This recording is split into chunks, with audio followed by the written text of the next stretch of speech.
Batumingi Bachakate. Et que en 1974 pays africains et Zouarabonsomi 14 en 1960. Mais quand on dit église, ça veut dire que cette église ici que vous voyez est une institution en réalité qui incarne le pouvoir religieux colonial, mais c'est le pouvoir du Vatican. Conscience africaine a été résolue et relayée par la conscience congolaise.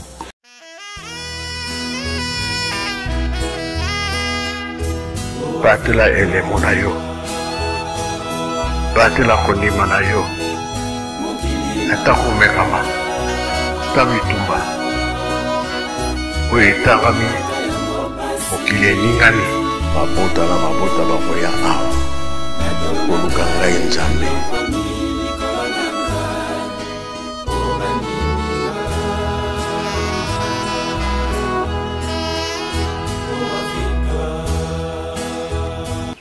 Très chers abonnés, nous vous disons bonjour et bienvenue sur ce grand plateau du 27 avril 2023. Rendez-vous très historique.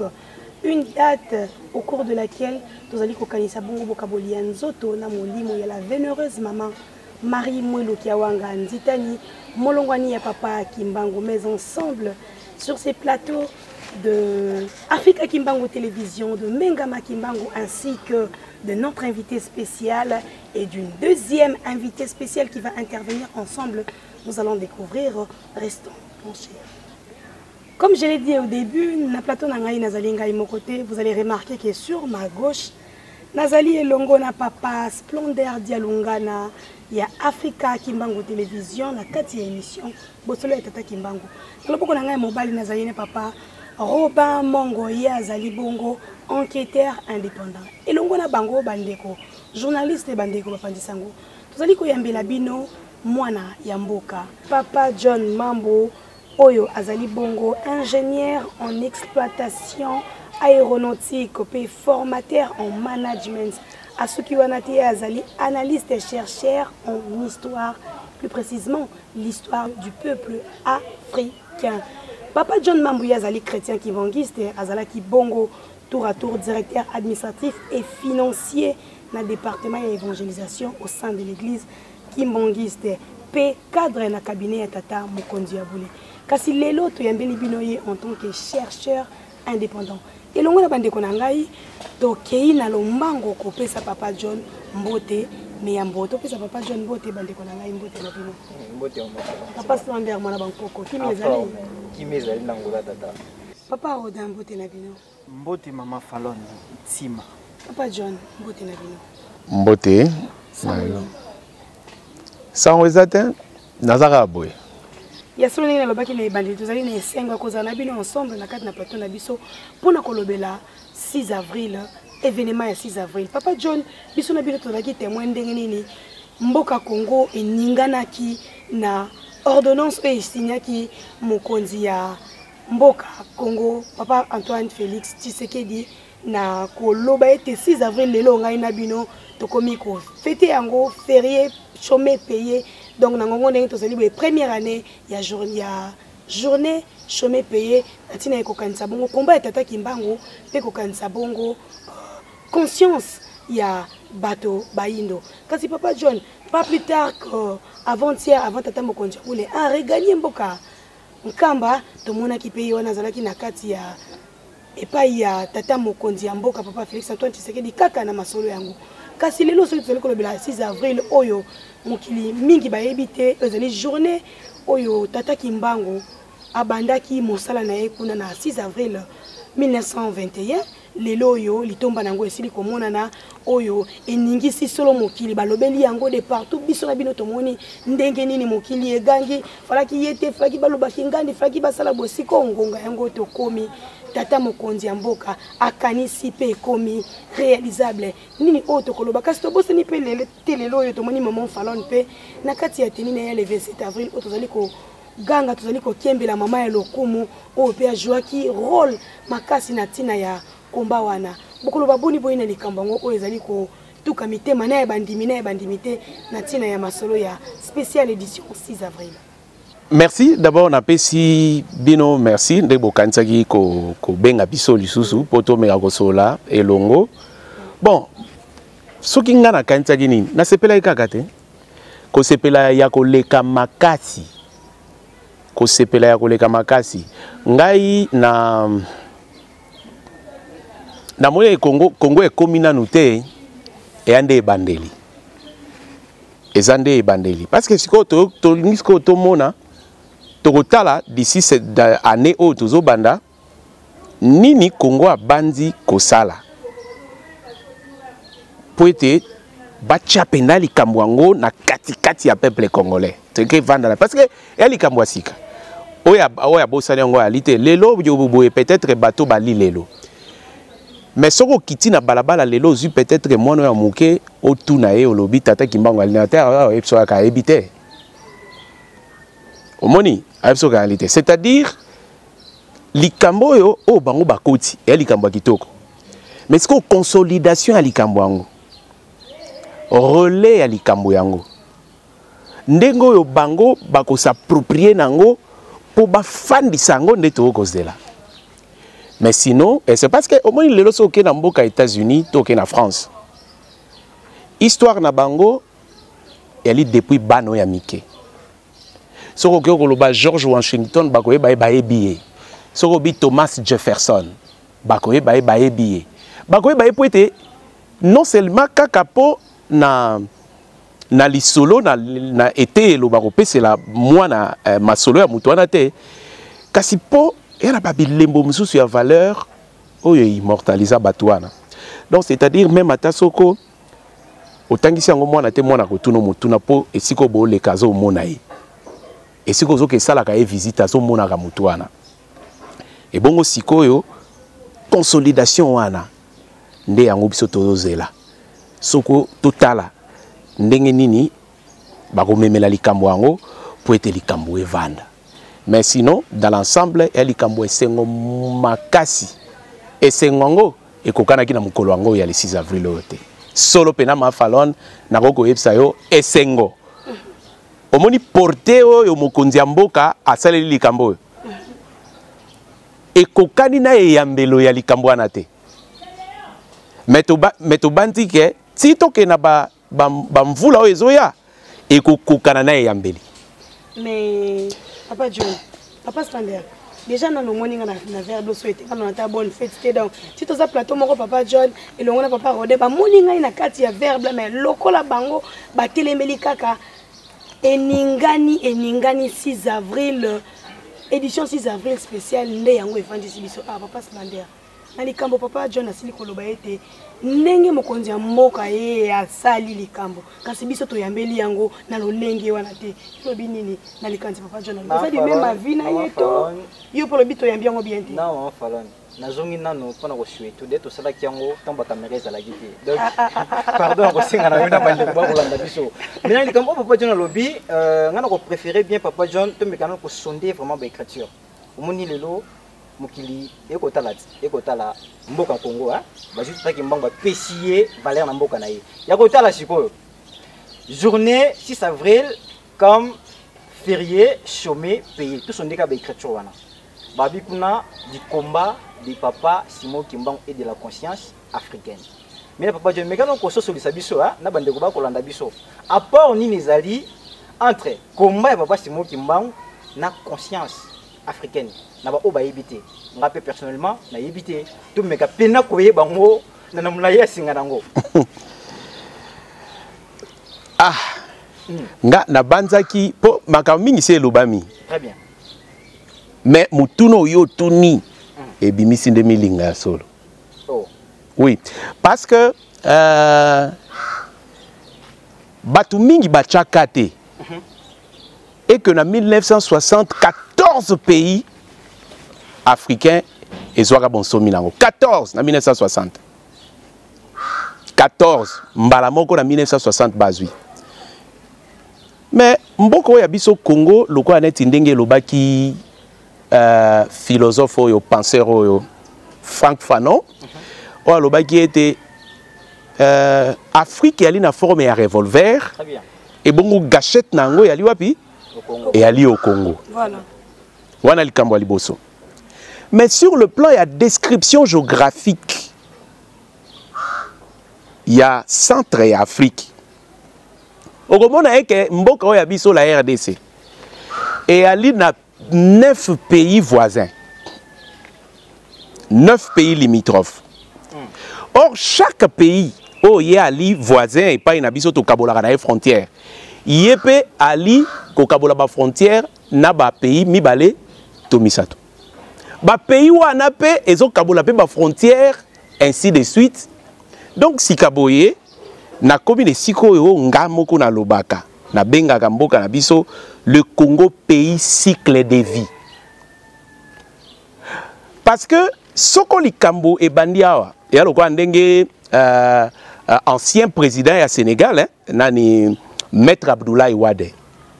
Tango ya yaka na transition pour la médiateur il y a transition politique na 1991 tango bakambo conférence nationale souveraine et ginda batinda na Union africaine pour la facilitateur pour la médiateur alobaka likamoko ya makasi.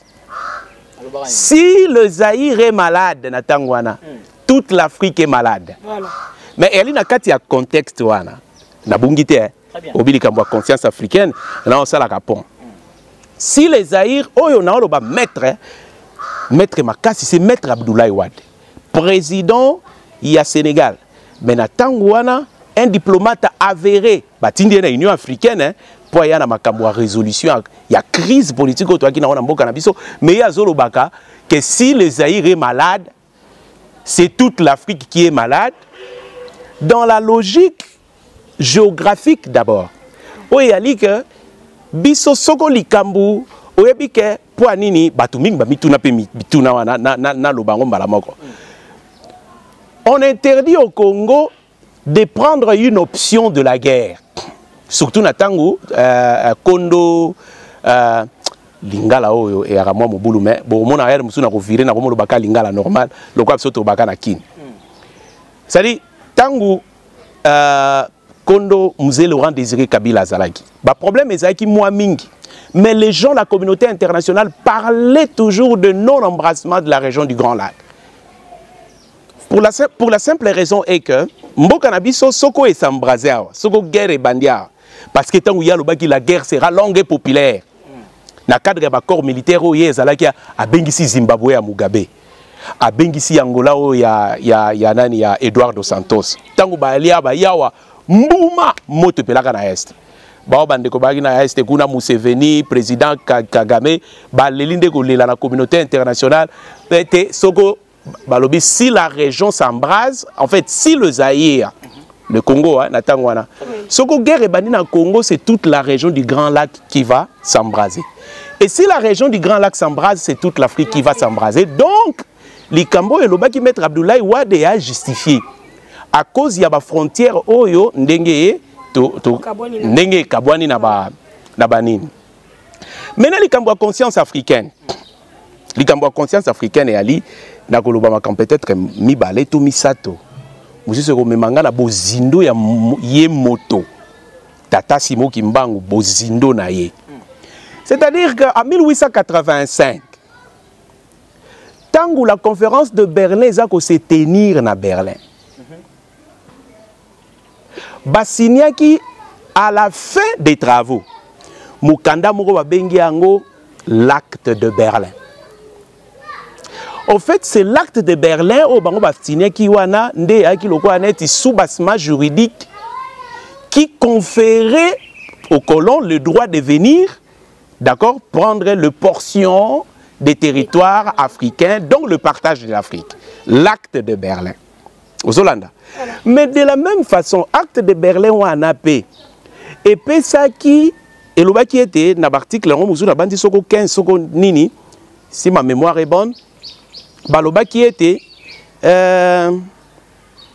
bisoto sangani awe, et ça quand pour moutna moutazu était nyamboko yae, kasia bisoto sangani awa, likambuto ali nangwa we ali était Congo ali na statut particulier, et que yo Léopold de Soko yo ko kamata Congo ko garantir la liberté du commerce na mboka oyo mais yango ekobanda 100 ans après nazo tchaba jalon. Très bien. Maintenant il y a Moussala Tata Simo Kibango a bandi le 6 avril. Parce que Tango va proclamer na vivi l'état indépendant du Congo le 1er juillet 1885. Document pe ala ki ba benga ki la charte coloniale. Charte coloniale et banda ki pe ko décrire ba liberté na ba exercice ya pouvoir, mais liberté ya banani ya ba citoyen, les citoyens congolais mais ba ki yote. Na entendement ya mundele. Soko a lobby citoyen congolais de la colonie ali yote. Et biso toi qui na statuté, toi qui batouté. Toi qui batu ya sous statut. Citoyen congolais c'est là qui nani. Mundele. OK. Les colons qui étaient ici, Mundele. C'est comme ça que d'ailleurs kuna makammingi ezalaki, d'ailleurs interdiction, il y a ba rassemblement, il y a ba regroupement. En fait, liberté de l'opinion la charte coloniale est à qui garantie. Yango wana débat oyo procès ya Tata Simo Kimbango yaki na makammingi yaki wana oyo yaki ke ezaki irrégulier. Parce que et tout en qui na charte de la liberté d'opinion et qui garantit. Mais maintenant, la liberté de l'exercice des activités politiques est qui garantit. Landa madame. Mais tata oyo le 6 avril 1921 ya lobi boy. Mundele a kokende. C'est-à-dire muto ali sous statut. Bobi po anini na 1921 machiniste ali sénégalais. Parce que pesa melaki na yote oko akozala na ba titre oko akozala ba rang wana. C'est-à-dire ba rang surtout o ezaki de prestige, au ingénieur, au médecin. Et qui na yote ba ko benga ba paya baya. Ah toi qui na bantier hein pour votre information, toi qui na bantiya wa, toi kana ba sénégalais wa, to saka na ba to ba kuta ba paya pona ko ya mundele yote, mundele acha ndeko mususu ya ko konza yo. Papa John s'il vous plaît. Yote wana congolais to africain te. Congolais te, congolais nanu te. Sikaboye parce que au moni likambo Tata Simo Kimbango nazwa te moi était ni atango ata moi muke. Pourquoi? Parce que ndenge ekoloba melaka on dirait histoire ya Robin des Bois. C'est-à-dire on dirait moi mutu moko boye il n'y a pas de profondeur na likambo baloba Tata Simo Kimbango. Olandi. Mais sikaboye yo congolais aki na statut te. Congolais congolais. Mais congolais, parce que ce qui est un statut, c'est-à-dire statut et citoyenneté, yo aki nango te. C'est-à-dire dans l'entendement ya mundele, yo ali mutute. Yo ali mutute. Sikaboye, Tata Simo Kimbangu le 6 avril 1921, il est allé au-delà de toute cette machine pour la koloba était mundele oyo boza komona oyo ya akokende bino bozwa bonsomi. Na musala oya bandaki kosala musala oya bandaki kosala na matei oya bandaki kopesa batu babandi komisosolisa soko bango bali banani. C'est ce qu'on appelle la conscience. Voilà, d'abord la conscience, l'éveil de la conscience. C'est-à-dire abandi ko lamusa yo, c'est-à-dire na bomoto na yo ya kati yo si okufa. Mais siko ya ba ko mona mais likambo mundele azokoka kosala ngote ye moindo azosala ngo ndengeni. Est-ce que bozolanda ye azokoka kosala ngo ndengeni mais mundele azokoka te azo. Et puis courage oya ali nango, courage oya ali ya koloba likambo pole ya kotatola likambo nkolo so atindi na ye likambo etali bonsomi likambo etali tokozwa mboka likambo etali tokozala lingombo ya biso likambo etali biso pe tokwala na ba savant ya biso ba kokela kela likambo nyonso ba congolais ba ko mataka na nkamba oyo boye des milliers de personnes ba sa ko yaka ba ko mona ko organisation de discours azali ko pesta et bien batu ba komi ko mona ba komi ko fungwama ndeto lo bango bon moto na bango e bandi ko sa nini e bandi ko lamuka. Na musala oya salaki rapport e bandi otambola kate sani e bandi otambola parce que na Congo Brazzaville batu bandi oningala kuna batu ba ko kata na luozi batu ba ko kata na pepa ba ko kata fleuve baza ko yaka mais mboka na biso nanu mobimba ba bazo uta likolo na nzela mai ba uta na se na nzela ya mai ba msu bazo ya na nzela ya train sango yo bato bazo ya bazo zo lobiko bazo kende na sango ya bino bokozwa bonsomi bokozwa mboka e bandi ko lamusa bato e bandi ko ozomona e bandi net ko sala nini ko sekwisa bato le veille de la conscience nationale. Que biso toza banani et nini yango nde eyali. Parce que ma kombingo ya kina mboka na biso yebana kina ngote. Maintenant sur le plan africain, place au ngana sur le plan africain, place au ngana lobaki était na kokota na bozindo ya muto. Yabi ke eli pene yango te mais c'est difficile ko lobela tata Simon Kimbangu sans o lobela bon moto na ya molimo. C'est difficile. Quelque part, aux alaka contraint parce que comment justifier sur le plan matériel que muto a seli kambo? Impossible. Tata Simon Kimbangu a ke komona na Sédar Senghor. Tata Simon Kimbangu a monani na Leomba. Oh ya Gabon. Tata Simon Kimbangu a monani na Sédar Senghor. Tata Simon Kimbangu a monani na Houphouët Boigny. Tata Simon Kimbangu a monani na Kwame Nkrumah. C'est-à-dire que tant aux conférences Yang Bandong et au Salam en 1956, où il y a Kwame Nkrumah, où il y a Ghana, à la conférence panafricaine, il y a 1958, où le Mumbo a Kendaka. Kwame Nkrumah, au Salisara indépendance, c'est-à-dire il est en train de reconduire les travaux, les résolutions des Nations Unies de 1948, c'est-à-dire la Déclaration universelle des droits de l'homme 1948.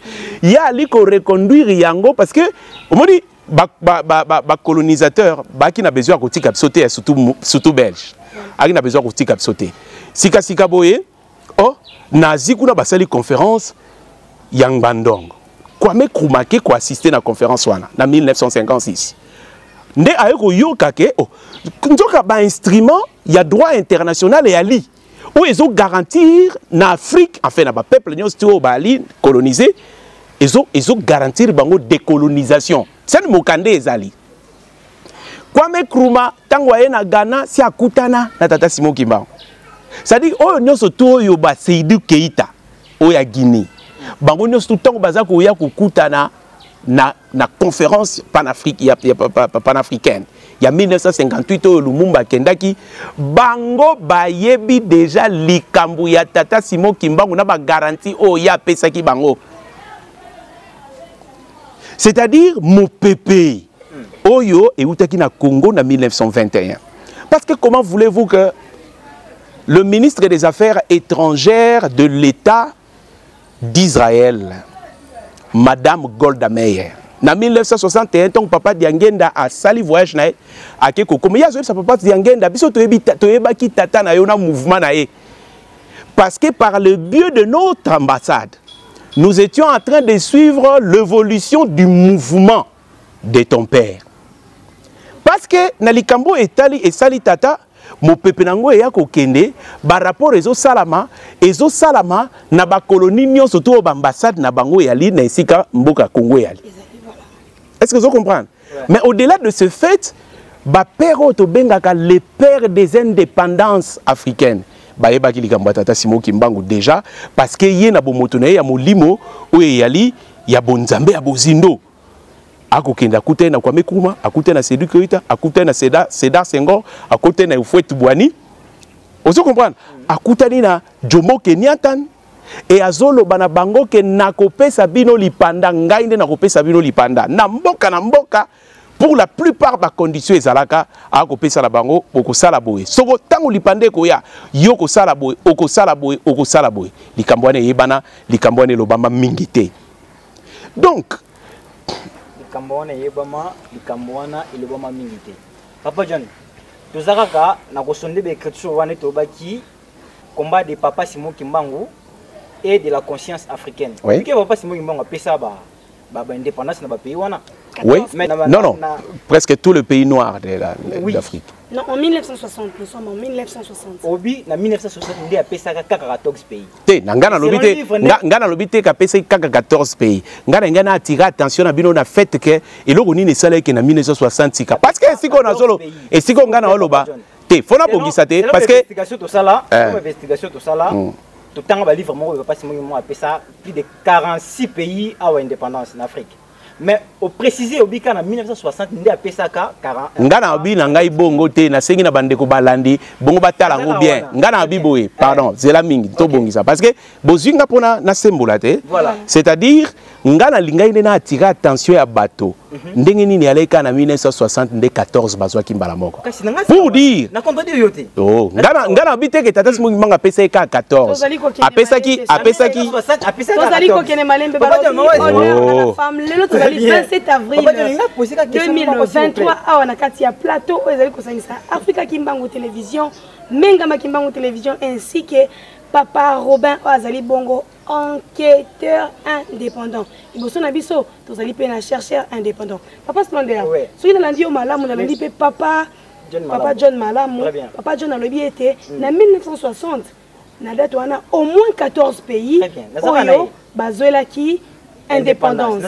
Si vous avez un sondé peu mal mitune Papa Job ya Papa Splendeur a terminé le Kambana au lobby était Papa Kimbangu na pays oyo nengotangi bandeko oyo bazwaki indépendance après ça qui bango ba condition soki ngai na ko limbola mo mokende Papa Splendeur azali ko sondé ba écriture to ko yeba moi mokie ata condition moko to mibale ou après ça qui na 2-3 pays wana o bazwa ki indépendance nakozonga esika wana nakozonga wana mais nazaka poser question moko na maloba na ici bon papa John to yo kanal papa merci beaucoup maman Falontima papa opisika maloba ngana nazu maloba te nazoyoka nasenga toujours nzela na yebi ndenge nini na ko très bien toujours ndonga na makofi te bitumeza ya maloba na makanisi solisa eloko moko malamu papa John s'il vous plaît nebi ke ngana yeko zala na ko afebwe mais papa John sur la conscience africaine ndengo uti koloba komba papa Simon Kimbangu te na ba pays nyonso oyo papa Simon Kimbangu a pesa indépendance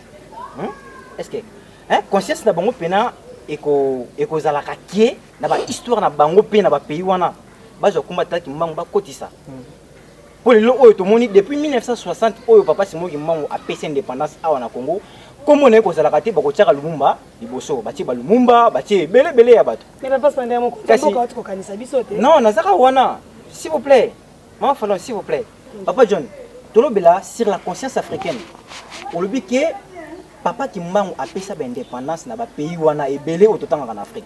Est-ce que conscience de bon pena et cause à la place que Papa Simon Kimbangu mais Papa Simon Kimbangu a payé sa indépendance base payé histoire naie bako dans le pays où on a pas maté déjà depuis 1960 au Papa Kimbangu a payé sa RDC Congo a payé sa indépendance comme on a eu pour le makaté mais mon konzambo ko atko kanisa biso parce que les problèmes étaient en matima mais après combien d'années OK Papa John après combien d'années est-ce que na ba pays wana on a ko loba sikoyo ba ko kanisaka pas Simon Kimbangu qui ande a pesa bango indépendance mais c'est ça yagora et si comme suna ngana loba que cette conscience africaine est à la fois une responsabilité. Tout à fait. C'est-à-dire que yeba était nzoke yalaka ye muto comme ça biso bateau.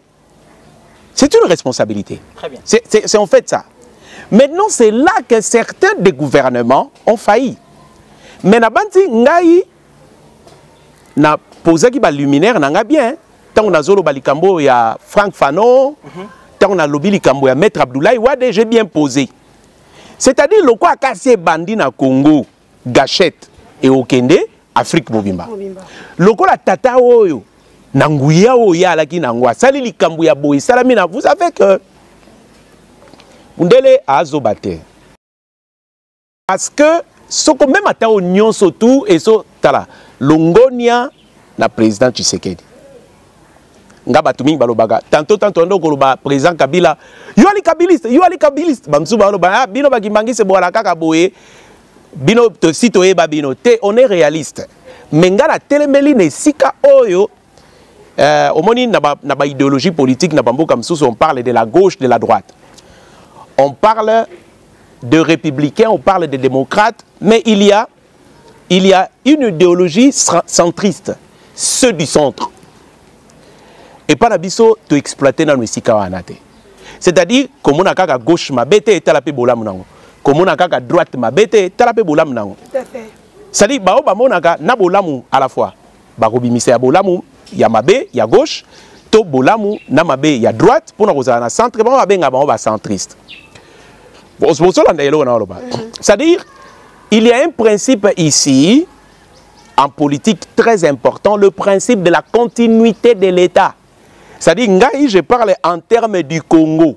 Je ne parle pas en termes d'un acteur politique, je ne parle pas en termes d'appartenance politique ou des couleurs idéologiques, des couleurs politiques, des familles politiques, des alliances, des constellations politiques. Non! Je parle en termes du Congo qui continue. Donc, si Kaboye, toi qui es président, ou Yabiso Boye, monito, pour dire Congo, Congo a raté un rendez-vous mingi parce que tous les communicateurs, il y a solo au Penza Baïna Kambwango. Est-ce que vous savez que l'alternance, les gens ont juré l'hécatombe sur ces pays? Il y a même des gens qui disaient que ce pays, nous avions, le Congo avait cessé d'exister en tant qu'État. Voilà. Parce que nous avions perdu les éléments fondateurs de l'État. Parenthèse. Nous avons...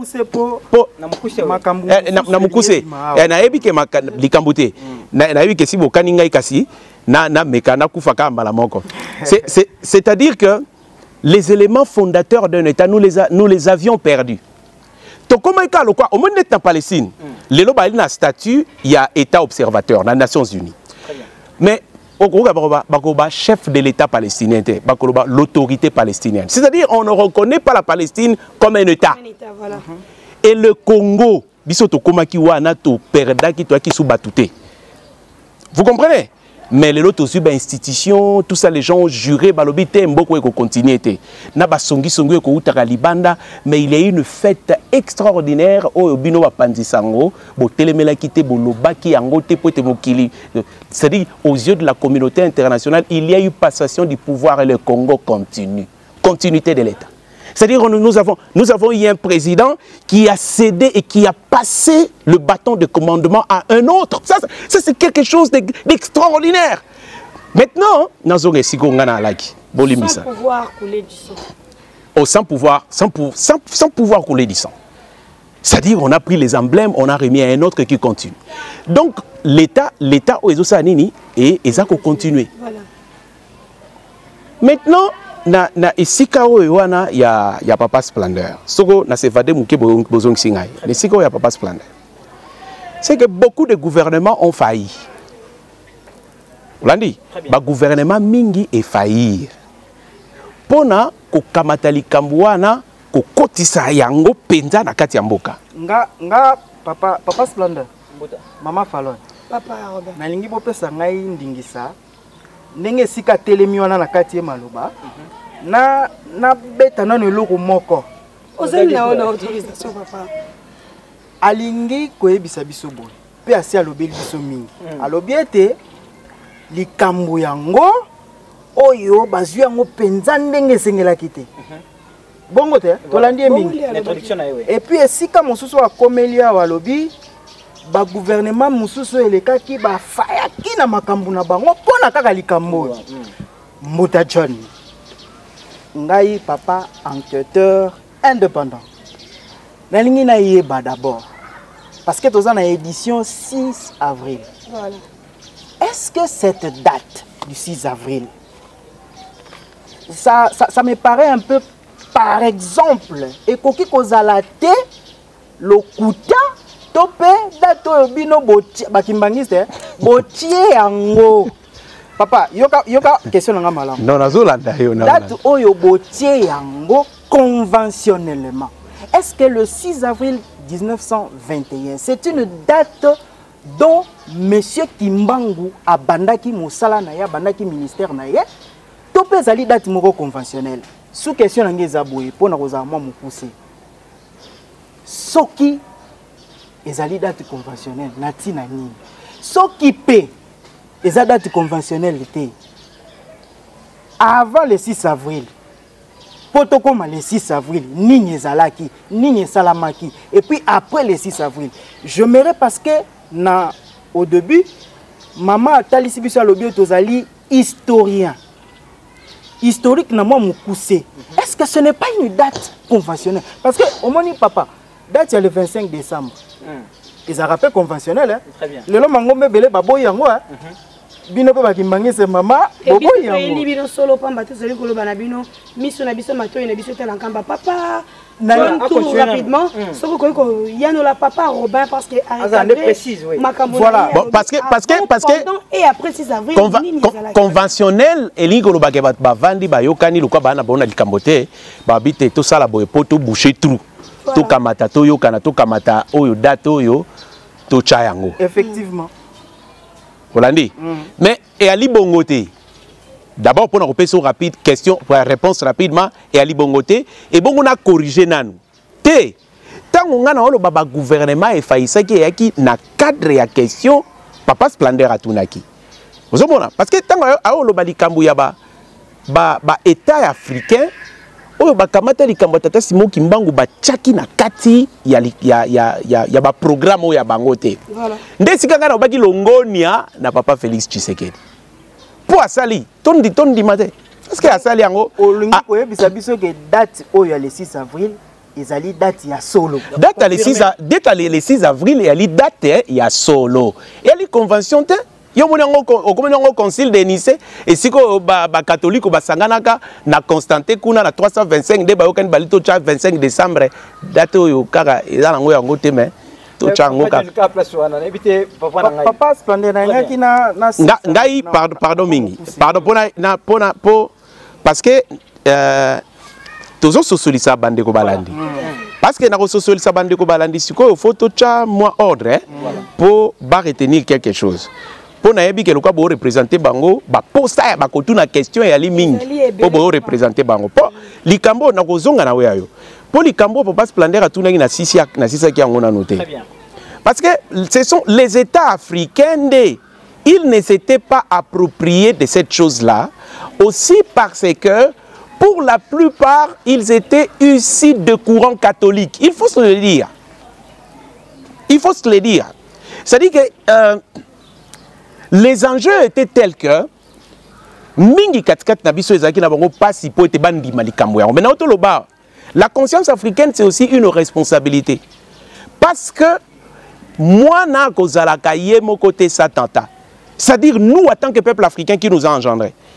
Nous en tant que Congolais, en tant que nation libre parce que avant nous étions une nation colonisée.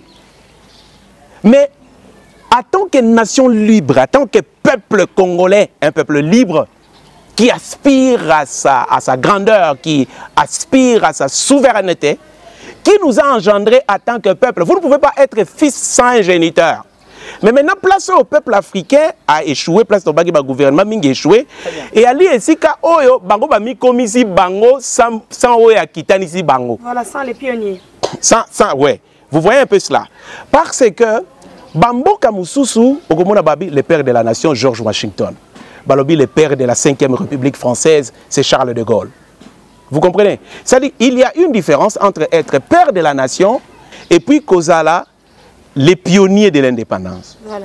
Ça, c'est autre chose. Voilà. C'est-à-dire le père de la nation est Ali Eloro Moussous. Les pionniers de l'indépendance, c'est Ali Eloro Moussous. Maintenant, pour nous aussi ça, parce que question où tu as papa Splendeur et tout tinga pour nous yo mbang. Conscience africaine a été résolue et relayée par la conscience congolaise. Maintenant, en tant que responsabilité, ce gouvernement ici aura maintenant la responsabilité de démontrer auprès des instances politiques continentales et sous-régionales que nous existons en tant que peuple africain grâce au Congo. Par l'action puissante des papas Simon Kimbangu. C'est leur responsabilité. Très bien. Est-ce que vous comprenez? C'est leur responsabilité. C'est-à-dire, il y a un moment où Longonia, Kassito, c'est la totale, bah, mvula oezoya liboso, ndengeni ni bango, bakondimi salikambu yango. Oyo tata, oyo nambanza sanda, profession amuneno oya décréta kalobi, puisque, alobaka Congo te, Landa. L'Afrique. Yoka, alobi Congo te. Alobi, Afrique, hein, mais abandaki en Europe. Alobi lokola poto e boy kondima motinda mi ankolo. Nalobi ete tumbae kwe la bango kuna. C'était la deuxième guerre mondiale qui a commencé en 1939 et qui s'est terminée en 1945. Ouais. Maintenant, quels étaient les acquis de la deuxième, enfin, de la fin de la guerre? La déclaration, la charte de la Déclaration universelle des droits de l'homme, dont l'article 7 stipulait les principes pour chaque État. Le principe portant égalité et l'égalité de chaque peuple à se disposer de lui-même. C'est là qu'est partie la décolonisation. Donc, Toko Koloba, Sokoyak aloba ki likambo etumba oyo te. Eko ya na poto te. Nde poto alinga kokamata conscience te ya mabe oyo ya kosalaka. Nde poto alinga kosala kosinese baike charte ya déclaration universelle oyo memi décolonisation te. Donc même décolonisation aujourd'hui la décolonisation des pays africains et ali grâce à Tata Kimbangu. Mais est-ce que toi, Papa Splendeur, Maman Fallon, Papa Robin, vous avez cette conscience? Est-ce que l'Afrique en a? Du coup, c'est également une responsabilité. Et la responsabilité du gouvernement congolais de prêcher aux Africains, c'est grâce à leur père, l'euro de leur liberté et de la liberté africaine, que l'Afrique tout entière a été décolonisée.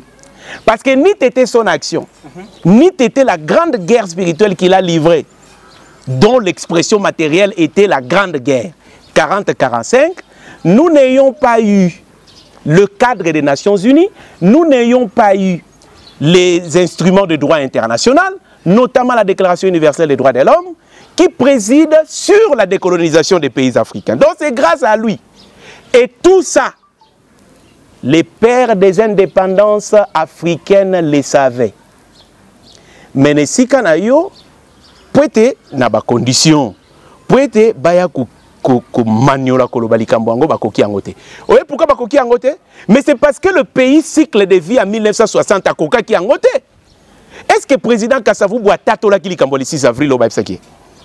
Est-ce que le président Kasavubu a tatola ki likambo église d'état au Baïbsaki? Mais comme quand l'Afrique est malade, quand le Congo est malade, c'est toute l'Afrique qui est malade, a dit Maître Abdoulaye Wade. L'Afrique s'est endormie pendant près de 50 ans.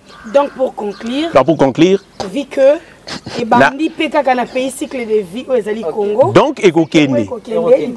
Satisfaction de mituna na yoza. Sika ngai naza satisfait. Voilà. Naza satisfait pour nani.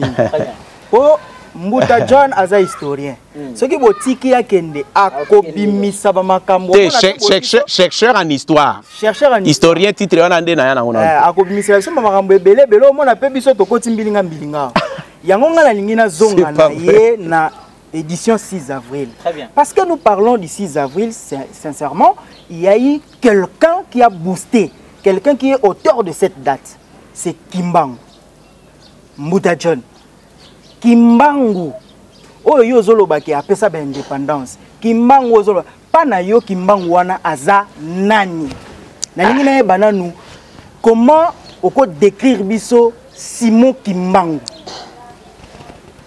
Voilà. Ah. Nzambe. Ponga nazoko ngai te natoki na ngai te. Atoka. Natoki te kasi esiko yake ko dinda to koma na théologie. Et si tu as dinda. Mais osa, je connais pas. Parce que et si ko ya dindi.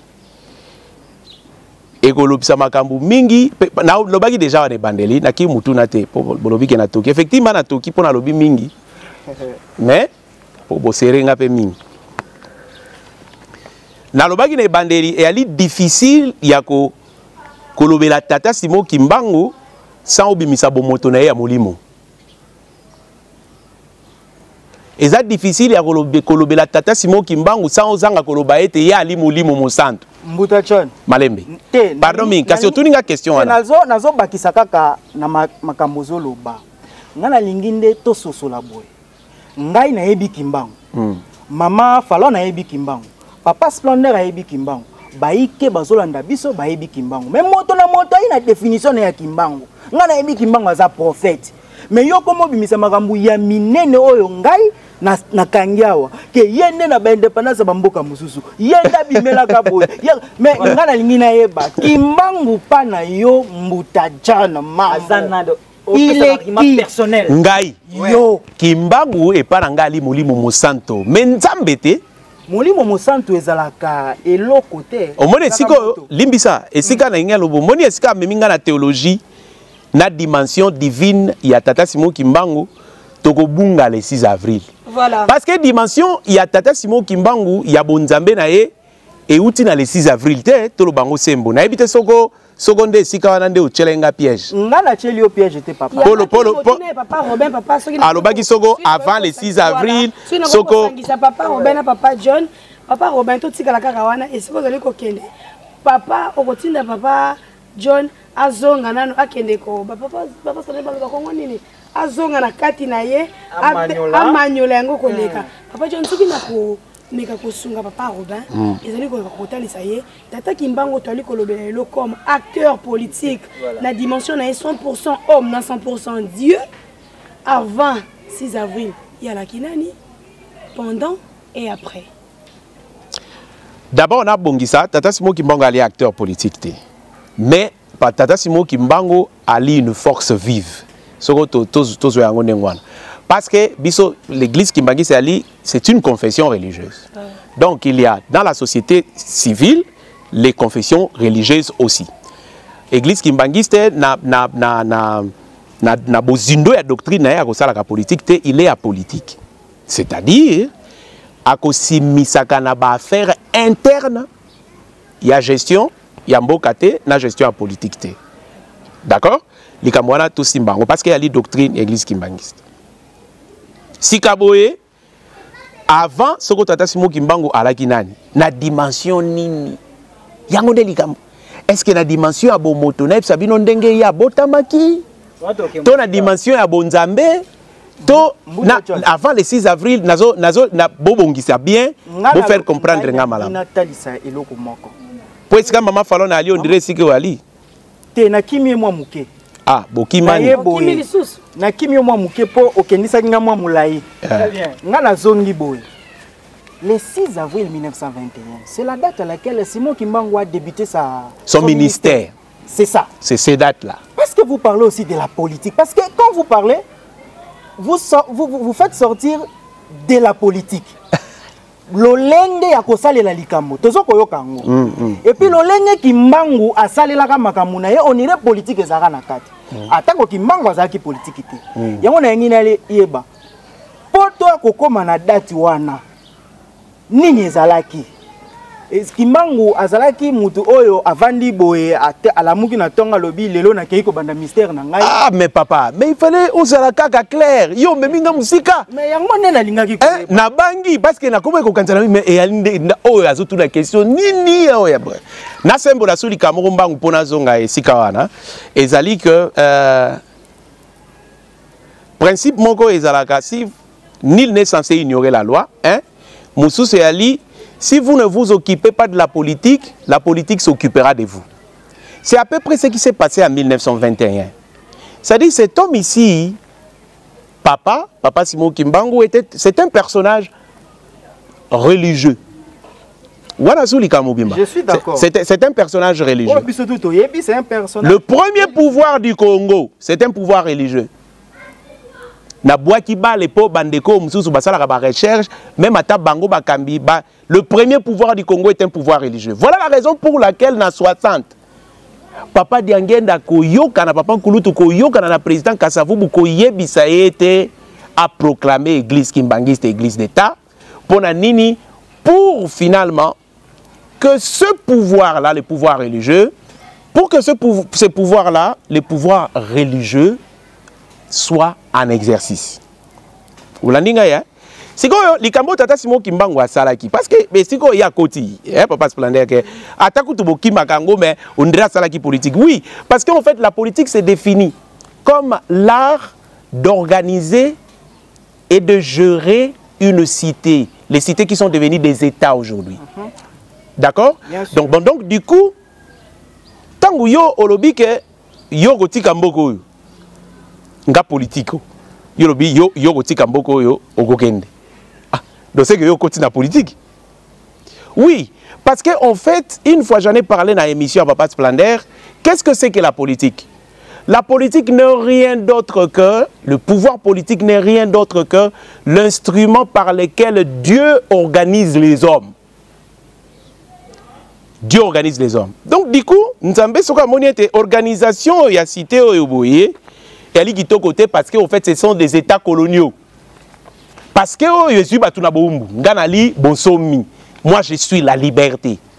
mais o eza bonsomi kimbangu yo telema longola bato na boumbu mais na boumbu yani na boumbu ya régime mobimba politique mais na boumbu yani na boumbu ya état mobimba politique na boumbu yani na boumbu ya système mobimba politique mais na boumbu yani na boumbu ya ordre spirituel mobimba lingomba boke ya kiwana lingomba boke ya kiwana vous comprenez mais yé mutu par essence a qui politique té mais action oyaye a eu des impacts sur la politique. C'était très important. C'est ça.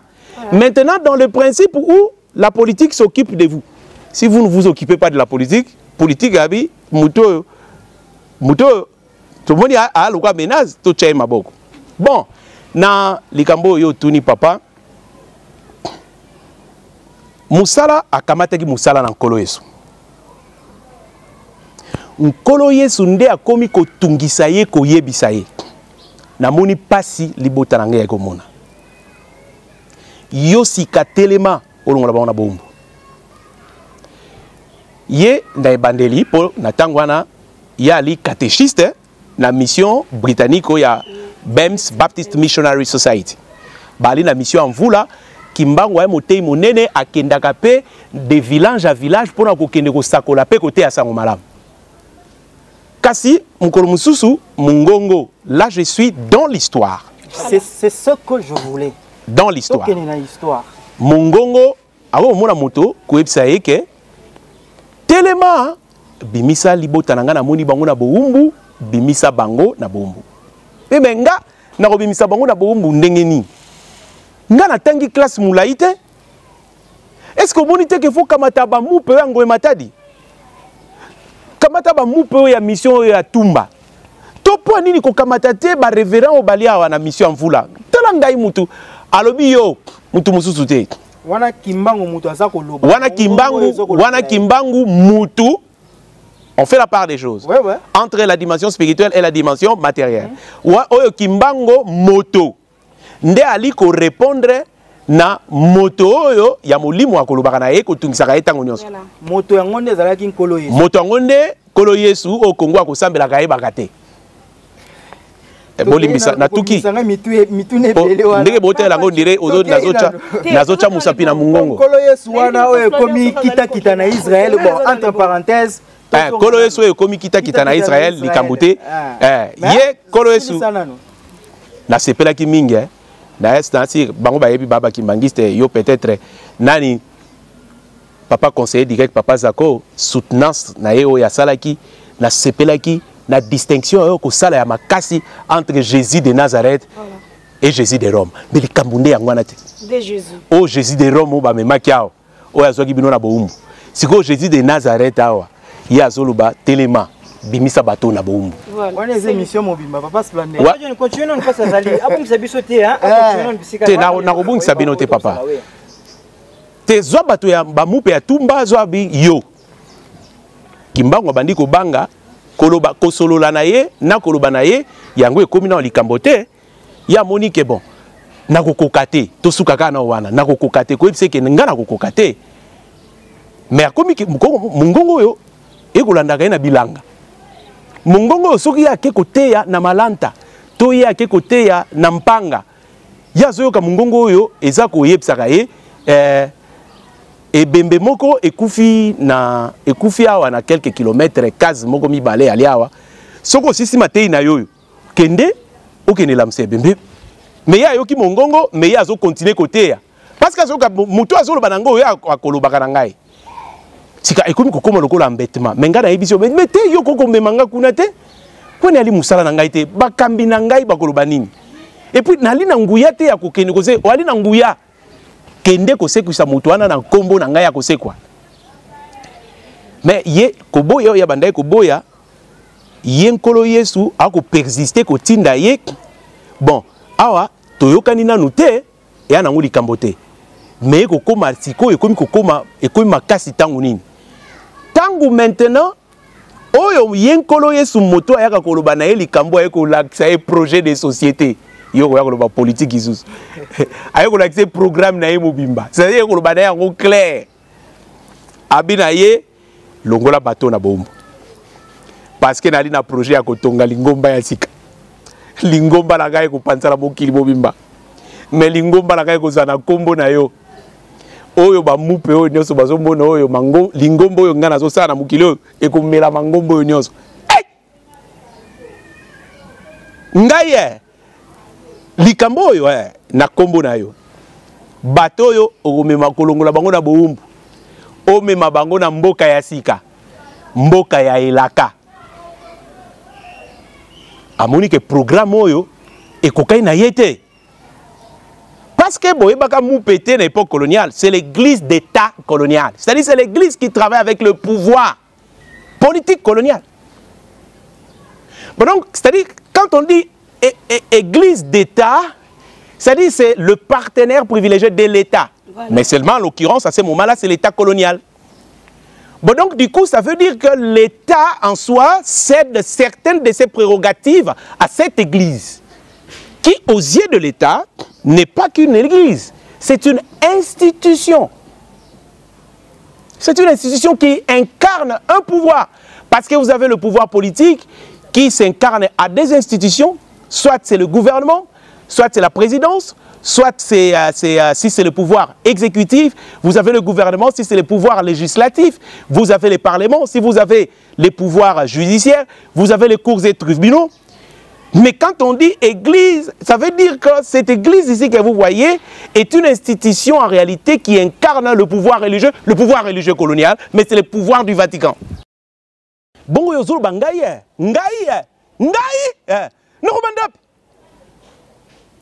Donc, et comme il est mobimba, si kakomi kokima, po ya atali ya na bana misato, na mupanzia wa boye mwasi, ya ali mutu fabo kola bana, fami pe yako zela makao mingi, kamata kima na Kinshasa, ake kuluka vi. Na vi o ya kende kuluka ayawa na, aye awa na nini na Kitambo, na ACB, na Willery du Congo belge. Voilà.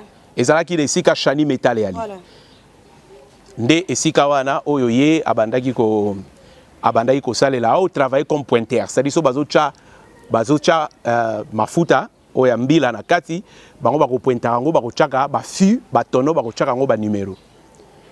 Et bongo ako remarquer que na suka ya sanza soko batu bafutami yeso ka bimili boso mundele obine kombo nani o intel mais si na futa kiote te o futinga nanu te na futi ya futa kiote o kombo nana sinyaki o kombo na te o kombo na ngai e sinatiro ya yote te sinati na ngai sika yeki mbangu yo azokende a comprendre te o ezali eloko nini et salami première fois et salami deuxième fois et salami troisième fois.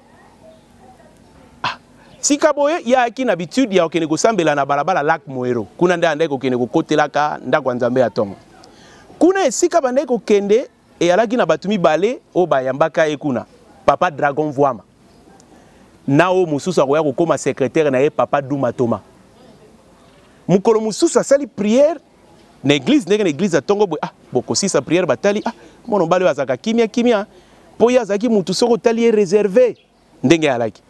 En tout cas, ndenge na tangi na ba manuscrit ya papa Douma Toma ndenge na tanga ako décrit tata Simo Kimbangu lokola mutu bisoto bango na Kikongo kolembama.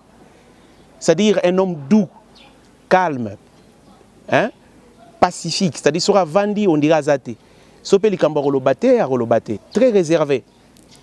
Bongo na ezalelio yo boye, boko msusu wa bazo si église atongo babi na yo pesa libondeli. Ngai bien. Pesaligo. Pokuna na lac Moero ezaki extension lokande to benga ka cellule ya BEMS. Po bango bando sambela na BEMS na mvula. Donc azova na Kinshasa wa boye kuna nde azoke kokotela ka prière. Prière wana tutaki na suka ya losambo pa. Bango papa Douma Toma na makomine ya lobi bayoka ba prière membala liboso ba sam abayoka lolenge ya prière et sambeli moto boye. Bango koyeba te. Mais oh prière à lolenge nini alobi te na kati soko prière nini kasi papa Douma Toma lobi mukolo mususu papa Dragon Voama bengi bango na ndako na bango po bandai kokuta na bango bana ba Kongo mingi bakutani na ndako papa Dragon Voama e bongo papa Dragon Voama balamba ki mwasi alamba ki biloko batie na mesa tout ça sika batala na fenêtre batala na balabala batala na balabala tata Simo Kimbangu akoleka sika boye bango po na olobela likambo ya ndenge o moto ango alaki oya Kimi Nkamba aina Kinshasa bon to batala yo azoleka papa Duma Toma ebisi papa Dragon Vwama kasi oleki te oleki apesi losambo na mukolo kuna oyo na Kimbangu bengai tolia bo bengai donc ba bengi akoti na makomi ya Duma Toma ngana otanga tango akoti o aki secrétaire na tango akoti apesi bango mbote ya luzitu makasi donc c'était ya respect papa Dragon Vwama comme maître de la maison oyebi ça la manger ezalaka c'est-à-dire ba invité ba likoto ngam na ali maître de maison na rovanda sika esika ya zalaki atelemi aepsi na tata Simo Kimbangu yaka rovanda tata Simo Kimbangu lobi ngai te comme aki réservé nde na lobi abi ngana ko kovanda na te eza esika ebongisa meli pona mutu lokola ngai te pona simplicité na modestie azalaki nango abite awa biso nyonso tutu ali bandeko yako vanda awa abite bon ça va papa Duma ningari muke ba vanda kasi na kitsa bite ngai na kokai na lokola bino ndenge bozalité bino na kokai na bino te malamu na vanda kaka na mabele okuvana mabele te o eza Kinshasa okuvana mabele te abina na kokoka te kuvana bino mesa moko simplicité akina mutobo lokola insistaki mingi bakamati biloko bapesi ye sika tango papa Dragon Vwama okoluka sikani akoko bongisela ye na se po ya vanda ye akei kovanda na coin ya ndaku na mabele avandeli ne sikana nde alelaka bango ezokoma papa Duma Toma bazoyeba tete makelele moko oyo baka nango na compagnie po bango mpe banda kosala kuna ke moyibi moko alingaka koyiba mundele mbongo na jour apay bango baoyeba teke nzoka leki oyo ya bango nde bafutaka ete soki asali musala po à chaque fois so se présenter po mundele apesa mbongo mutu alekaka kosigner na esika na ye pe kokoma kombo na esika na ye.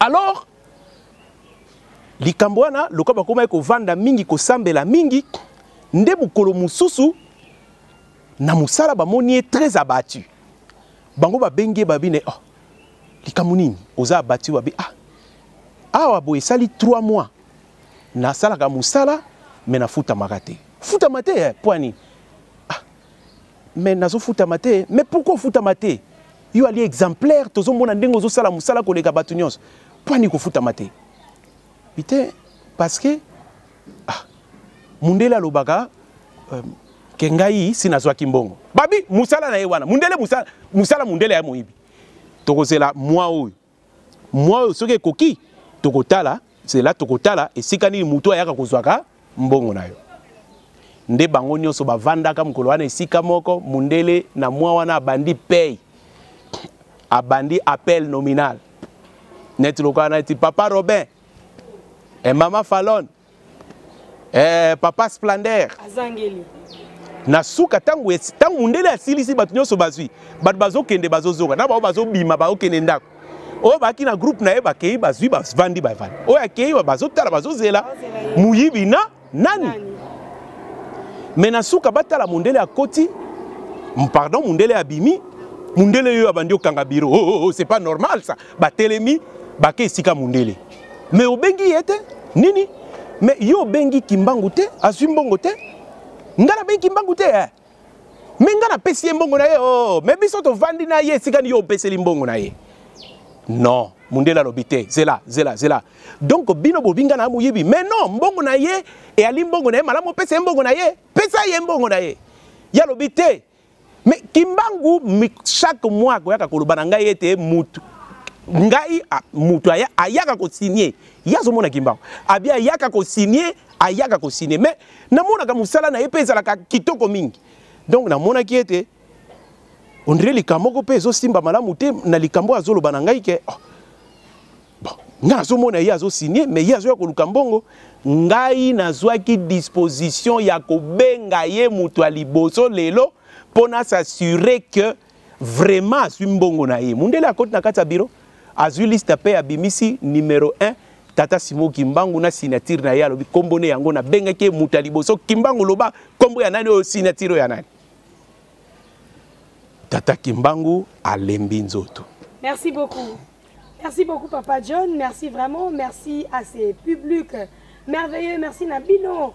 Chers abonnés, Bino Baibo Mesana Kolanda Biso, Tango Nyonso, Wana Tozalaki na Esengo, Yako se retrouver na kati gigantesque plateau réunisaki Africa Kimbangu Télévision, Menga Kimbangu Télévision, et Longona Papa Robin Mongo, Oazali Bongo, enquêteur indépendant.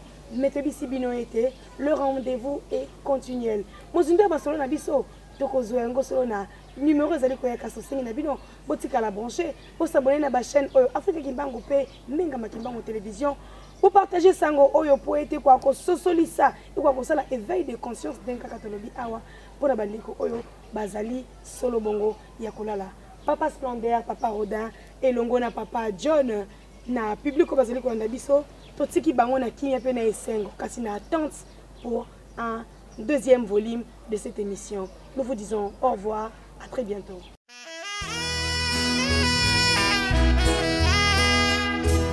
Batela elemo na yo, batela konima na yo, ata kumekama, tamitumba, oyo etagami, mokili eningani, mabota bakoya awa, koluka ngai nzambe.